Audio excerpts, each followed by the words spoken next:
सत्य मानिए, भ्रमण करते हुए हमको ऐसे ऐसे उदाहरण मिले हैं, देखने को मिले हैं, संग से मिले हैं और नगद नगद भी मिल रहे हैं, मतलब अब भी मिल रहे हैं, क्योंकि आपसे कोई अपनी बात बताता नहीं है और अपने को जब एकांत में मिलते हैं तो अपनी बात बताते हैं, तो उसका भी अनुभव होता है। स्त्री संग की चाह भले ना हो, लेकिन स्त्री प्रियता बनी रहती है। ध्यान रखना, स्त्री साधक के हृदय में पुरुष संग भले ना हो पावे, लेकिन पुरुष की प्रियता बनी रहती है, पुरुष शरीर की प्रियता बनी रहती है। ये देखा, मतलब सूक्ष्मता की बात, ठीक बात समझ लीजिए। यदि आप विषयी पुरुषों का दर्शन करेंगे तो विषय संयोग की लालसा होगी। संगम त्यजेत मिथुन प्रतिनाम मोक्षो सर्वात्मनान विसृजेत बहिरिंद्रियाणि। ये सौभरी जी का अनुभव है, उन्होंने इस श्लोक कहा है। जहां माताएं बहनें हो, हम उस साधक को बहुत हेय समझते हैं जो साधना में इस बात की छूट करता है, स्त्रियों से बात करता है, स्त्रियों की तरफ देखता है। किसी की ताकत है तुम्हें आधी तरफ अंगुली कोई उठा सके? जैसे किसी साधक ने आज अब बताया कि हमको किसी ने ऐसा कहा, अगर तुम गलत नहीं होगे तो तुम्हारी तरफ अंगुली उठाने की किसी के सामर्थ्य नहीं है, निश्चित समझो। हाँ, ये जरूर हो सकता है तुम 10% गलत हो तो 90% और जोड़ के 100% कह देगा।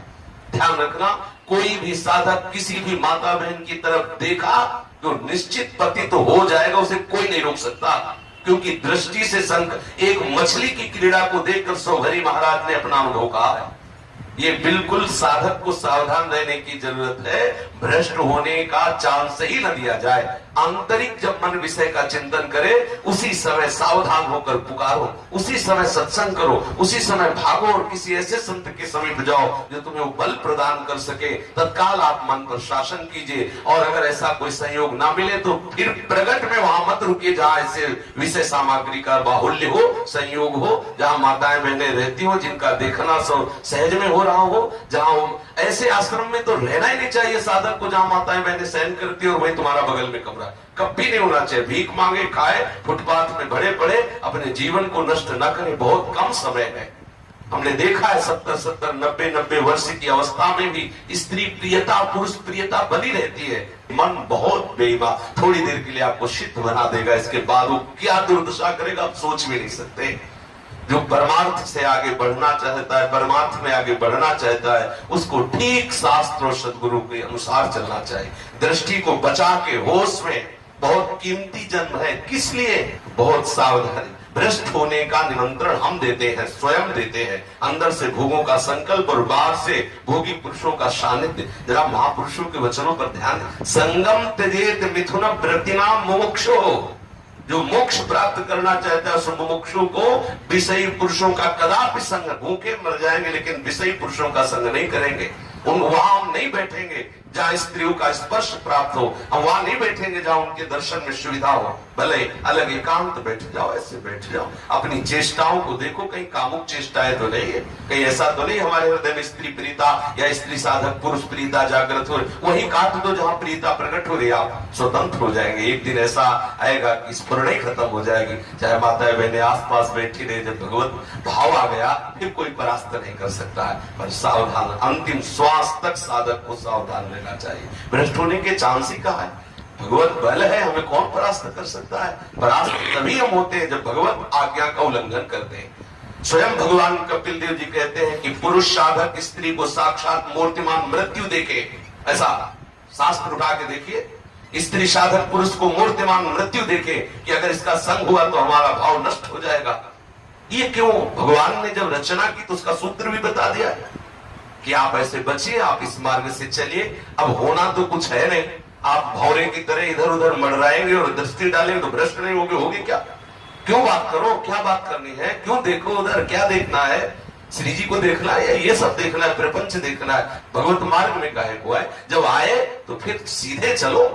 देखो दिन तो वैसे ही कट रहे हैं, चाहे भोगों में काट लो, चाहे प्रिया प्रीतम में काट लो, अंदर का कनेक्शन काट लो, चिदानंद रस में डूब जाओगे। बहुत बढ़िया समय है, आगे समय नहीं मिलेगा, भजन करने का नहीं मिलेगा, पक्का समझ लो। बार बार इसलिए करें, साफ अन्न दूषित होता चला जा रहा है, संग दूषित होता चला जा रहा है, वातावरण दूषित होता चला जा रहा है। हम कैसे अपनी इंद्रियों को संयम में कर पाएंगे? जहां जितेंद्रियता, जहां सदाचार, पवित्र भोजन और इन सब के द्वारा भगवत भाव की प्राप्ति होती है, वो सब लक्षण हमें नहीं आ पा रहे हैं। इसलिए सावधान रहे, कभी ऐसा संग भ्रष्ट होने के चांस ही नहीं है। चांस तभी होते हैं हम खुद बनाते हैं, हम खुद वो संयोग बनाते हैं जिससे हमारा पतन हो, हमारा नाश हो, और हम समझते हैं कि हमें मौज मस्ती करते रहे और प्रियालाल हमें गलबैया दे, नरक मिलेगा, नरक पक्का समझ लो। त्रिविधम नरकस्येदम द्वारम नाशनमात्मनः कामा क्रोधा तथा लोभा तस्मात् त्रयम् त्यजेत्। स्वयं श्री भगवान कह रहे ये 3 नरक के द्वार है, काम, क्रोध और लोभ। अगर आप नरक नहीं जाना चाहते तो काम भाव में मत आइए, क्रोध मत कीजिए, किसी से लोभ मत कीजिए, आप नरक नहीं जाएंगे। स्वयं भगवान कह रहे ये 3 नरक के द्वार है, काम, क्रोध और लोभ। हम अपने मन को क्यों ऐसे चांस देते हैं जहां से हमारे मन में कामुकता जागृत हो? हम क्यों किसी की तरफ देखें, क्यों किसी से बात करें? हम वहां खड़े ही क्यों हो जहां हमारा मन हमें परेशान करे? हम अपने मार्ग पे चले तो हमारे भ्रष्ट होने की कोई भ्रष्ट वही साधक होता है जो शास्त्र और गुरु की आज्ञा का उल्लंघन करता है। दृढ़ निश्चय से कह रहे हैं कभी किसी भी तरह से आपका कोई नाश नहीं कर सकता यदि शास्त्र की आज्ञा के अनुसार चले, कभी नहीं हो सकता। आप नजर झुका के रखिए, कभी कोई बात करने का संयोग, हम तो कहते हैं साधक को बात करने का संयोग आएगा ही क्यों आएगा? हमारा केवल उद्देश्य है उदर पोषण। तो गए राधेश्याम बोला आंख नीची करके मधुकरी ले ली, तो रास्ता देखने के लिए नेत्र नीचे आए, ठाकुर दर्शन किए, नीचे नेत्र किए, किसी की तरफ देखने नहीं तो रास्ता ही नहीं बचा। हम श्रवणेन्द्री को, नेत्रेंद्री को अपने शासन में रखें, कोई कामों को बात न सुने, कामों के दृश्य न देखे, तो अंदर छोटी मोटी स्फुरणाएं हुई भगवत भजन से शांत हो जाती। हम सबके हृदय में उत्पन्न होती, ऐसा नहीं। जब तक भगवदाकार वृत्ति नहीं हो जाती तब तक ये विकार रहता ही है। पूर्व संस्कार जन्म जन्मांतरों के हैं, उनको हटाते रहना चाहिए। और एक दिन ऐसा आता है हृदय एकदम शांत निर्मल, जब घर में खाने को मिलता है तो बाहर झूठी झूठी पत्तले चाटने की इच्छा नहीं होती। निज सुख बिन मन होई किथीरा। जब अपना मन परमात्मा सुख में, कहा मलमूत्र के इन शरीरों में कोई राग करेगा जिसको भगवत चरणारविंद का अनुराग प्राप्त है। खूब प्रवचन सुनो, आज्ञा का पालन न करो, चिंतन मनन न करो तो भ्रष्ट रखे हो। मिलो चाहे किसी से ना मिलो, समझ लो, मिलो चाहे ना मिलो, बाहर से ना मिलोगे तो अंदर से वो सब काम कर देगा जो उसको करना है। मन बहुत बलवान है, जरूरी थोड़ी कि तुम परस्पर विपरीत शरीर से मिलो। स्त्री या पुरुष मिलने की जो कोई जरूरत है, बिना मिले आपको भ्रष्ट कर देगा। बहुत बलवान मन है, हमें मन से ही ठीक कर लेना, अंदर ही अंदर सुधार कर लेना। साधना किस गुरु किस लिए बनाया जाता है, इस मार्ग में क्यों चला जाता है? हमें वो युक्ति चाहिए जिस युक्ति से हम मन को संभाल के अगर आप थोड़ी देर के लिए, जैसे हम किसी माता बहन की तरफ देख रहे हैं, मन कह रहा हम भगवत भाव से देख रहे हैं, लेकिन शास्त्र निषेध करता है एक बार अचानक दृष्टि चली जाए भगवत भाव कर लेना है वहां, लेकिन भगवत भाव से इनको देखना भी नहीं है।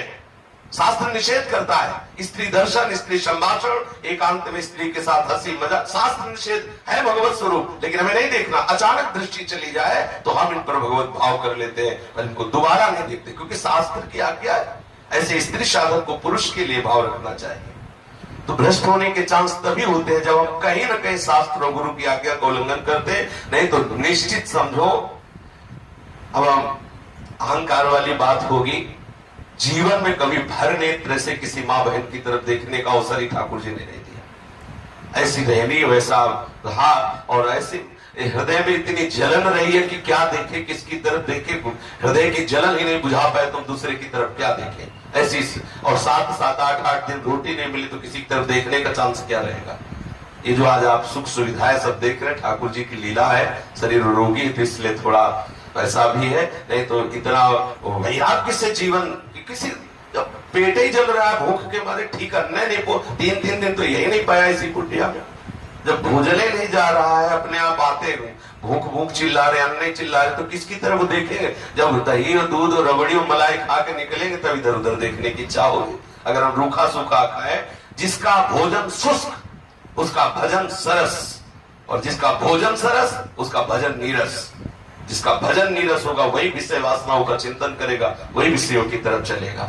एक बार भगवान के चरणारविंद में मन लग जाए, कहीं भी रखे कैसे भी रखे क्या फर्क पड़ता है। बस साधक को बहुत सावधान रहना। जो भ्रष्ट आचरण करते रहते हैं ना, और समझते हैं हम बहुत ज्ञानी है, बहुत ये उपासना हो, कर लो मनमानी, परिणाम जब आएगा तो अपने आप तुम्हें भोगना पड़ेगा। परिणाम की तरफ, साधक परिणाम की तरफ देखता है। विषय प्रत्यक्ष अभी तत्काल सुख मिल रहा, परिणाम की तरफ, अज्ञानी परिणाम की तरफ नहीं देखता।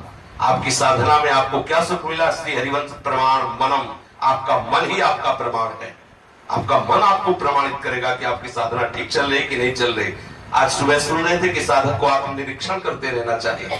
यदि शीतलता, शांति, क्षमता, भगवत चिंतन ये बढ़ रहे हैं तो आपकी साधना ठीक चल रही है।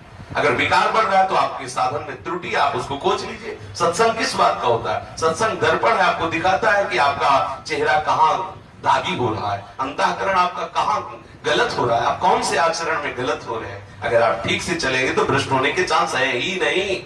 बिल्कुल निश्चित समझ लीजिए, सब रूपों में श्री भगवान है। आप ठीक से चलोगे तो कृपा करके आपको बाधा पहुंचाएंगे ही नहीं, और आप अहंकार कर देंगे तो इन्हीं में से कोई एक ऐसा तैयार हो जाएगा, तुम्हें नाक रगड़नी पड़ेगी, तुम्हें घुटने टेक देने पड़े, तुम्हारा नाश हो जाएगा। ये भगवान ही सब रूपों में है, और काम रूप में, क्रोध रूप में, लोभ रूप में, मोह रूप में, मद रूप में, वही है, दूसरा कोई नहीं। भ्रष्ट कैसे हो सकते हैं? क्योंकि वही सब रूपों में। हाँ, जहां आप अहंकार करेंगे, जहां आप विपरीत आचरण करेंगे शास्त्र के विरुद्ध, वही कोई न कोई रूप लेके आपको रौंद देंगे, परास्त कर देंगे।